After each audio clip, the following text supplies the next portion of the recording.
everybody? Thank you guys for tuning in. Welcome back to the vlog. It is a new day, as you can see, because apparently I ran out of time yesterday to vlog. I don't know how, but apparently I did. All I did was get a haircut, and then literally I just got busy after that. But today we're gonna pick up the vlog, and we are going to talk about the 5 things I love about my BMW and the 5 things I hate about my BMW. All right, so before we start off with all that, I want to address this one little thing real quick. So in all my prior videos that I've recorded and posted before in the past, I've had this one little thing. Every time I walk close to my car and I'm talking, it will cut off. Or when I'm somewhere in my car and I start recording, it'll cut off for like a split second, then it'll keep going. I've had that issue for a while, as you guys know, and as you guys probably have seen for the people that watch all my videos. And I finally figured it out. Pop up your armrest. I have this thing that's called Tune to Air, as you can see right there. So this little thing lets me play Bluetooth music through my car, and as you can see, I have it disconnected so the same thing won't keep happening. But here's what it does. This car has Bluetooth, but it has only calling Bluetooth, so I can call, answer calls, hang up calls, do all that stuff, but I can't listen to music for whatever reason. It's a stupid design, but that's BMW, so that's that one thing. So yeah, I don't know what to say. Like, that's just that. All right, so I'm gonna do this while driving because why not? But yeah, my number one thing that will go to the video is oh shit, my bad. All right, so I love the timeless design of this car. This car has such a design that it's just like, wow, it beats the competitors of this car's age. And even now, you see this car and you don't think it's an 07. Like, this car has such a timeless design, you guys have no idea. From the curves to the body style to the tail lights, the headlights, just everything it has to do, man. Like, the coupe has such a timeless design. The E90, I'll give it that. The E90 pre-LCI, it starts to look dated. The coupe, it doesn't. It looks really well. Perfect body, perfect texture, it's perfect everything, bro. Especially when you throw in a couple exterior mods, just makes this car just that much better. That's the one thing I love about this car, and I probably will always love about this car. Just a quick little add-on. Look at the little fender. You can see it already looks kind of flared like that. It's not straight, it's flared. It looks hella clean. It just gives it that little tone of aggression. That's more tony, more thicker, more aggressive, and yeah. Alright, so the second thing I love about this car is the turbos. You will be boosting at 2 to 3K the entire time. You'll just be like, just to hear it, bro. I get so addicted to that, and that's why I go through gas every 4 days. I just hear the oh my god, I love the turbo. They sound so sick. But yeah, that's number 2. Number 3 is the sport package that comes with this car. So with the sport package, you get a couple different exterior trims. With the LCI, you get the M Sport, which I'm gonna throw above right there so you guys can see. And then with the pre-LCI, you don't really, I don't know. I've never seen a pre-LCI come with M Sport rear and M Sport front, if it hasn't been added on. I haven't seen that yet. But with this car, if you have a pre-LCI M Sport, you get the nice steering wheel. It's thicker. I'm gonna show you. The steering wheel just has a nice design to it. It looks good, it drives good, it feels good, and it's thick. That's what I've always loved about the sports steering wheel. It's thick compared to the base model that just looks like a big ass Dorito. And I'm gonna throw it up right now so you guys can see it. It looks so much better. Paddle shifters too, everything. And these paddle shifters are kind of weird. So look, you upshift just by clicking up, and then, or you can downshift just by flicking it down. And it doesn't matter. You can do it on this side too, look.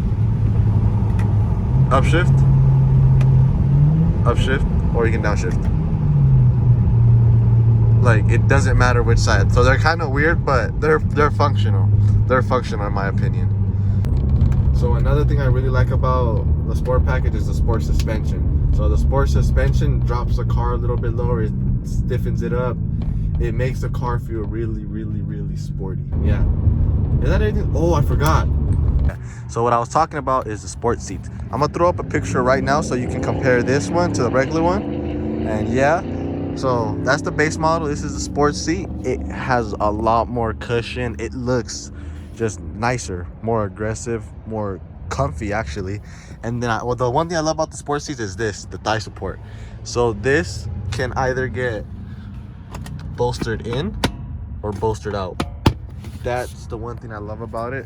It's really comfortable. So one thing I do want to mention before I get on to number 4, it's awkward making YouTube videos in public because everybody stares. There's not a single person that doesn't stare. I'm just like, bro, like, what are you staring at? Just let me make my damn video in peace and you go about your day. God damn. But it comes with being a YouTuber, I guess. So it is what it is. It's whatever. So yeah, let's get on to number 4.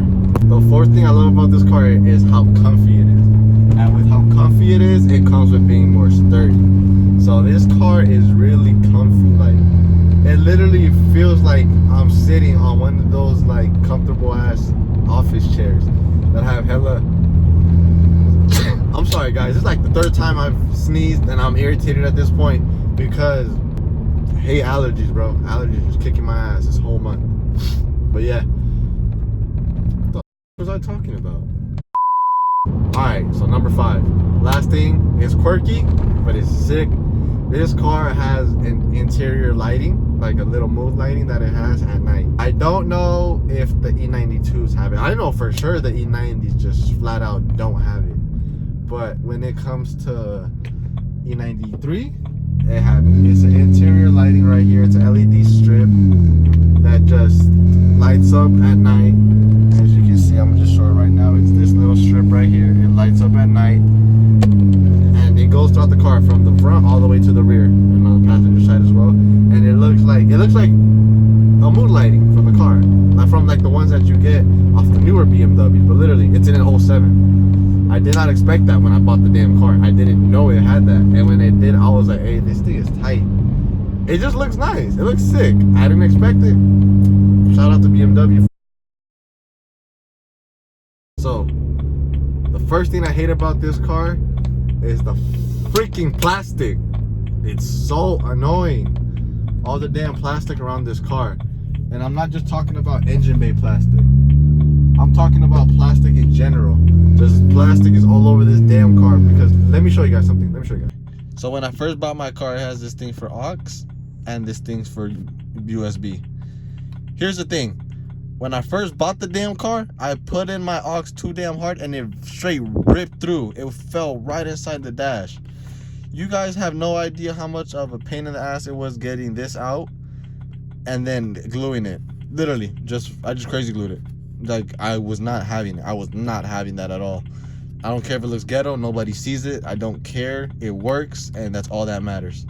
But yeah, that is a pain in the ass, and I know it happens to every single E9X. Like, they all have this damn issue, and it's annoying. Oh, and my convertible button broke before. It's fixed. It's fixed now. It works. But second thing I hate about this car, not really hate, it's just why to me, but it's the weird material they use for like a soft texture.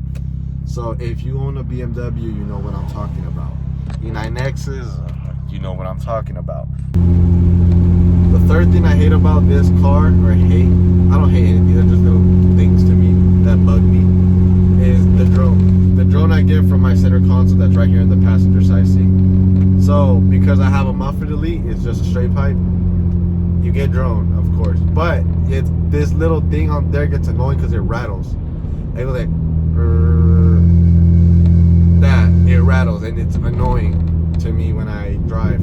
It goes away once you get to highway speeds. If I'm being real, it goes away. I just don't like it. It's annoying in city because I drive more city. What are you gonna do? The fourth thing I hate, and you guys are gonna be like, how are you gonna hate that if you just said you loved it? It's a sports suspension, but this is why. This is the only reason why it bugs me. So say you're driving along with you have a regular ass road in front of you, perfect, whatever, and all of a sudden you feel like you see cracks, you see bumps, okay? It's whatever regular car just be like, don't feel it.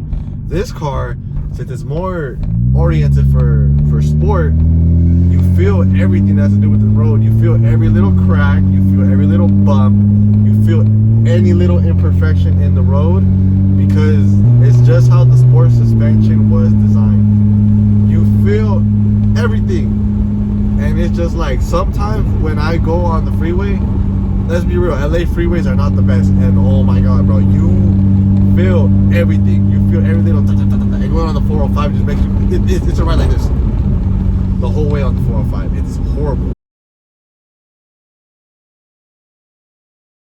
I did not want to include this. When I tell you I literally stopped and looked through my car to find something that I don't like, and I couldn't. This was gonna be a runner-up because I don't consider this something that like you have control over, but it is what it is. I'm gonna include it anyways. So the fifth thing I don't like about this car, I'm just gonna throw it in, is the maintenance. You have to maintain this car really often, and this comes with any fast car, any sport car. No car is reliable once you start modding and doing something to that. Well, this car literally becomes unreliable out the factory.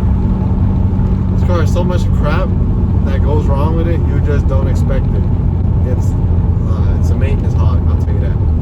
But I didn't want to include it because that's not nobody's fault. It's whatever, it is what it is.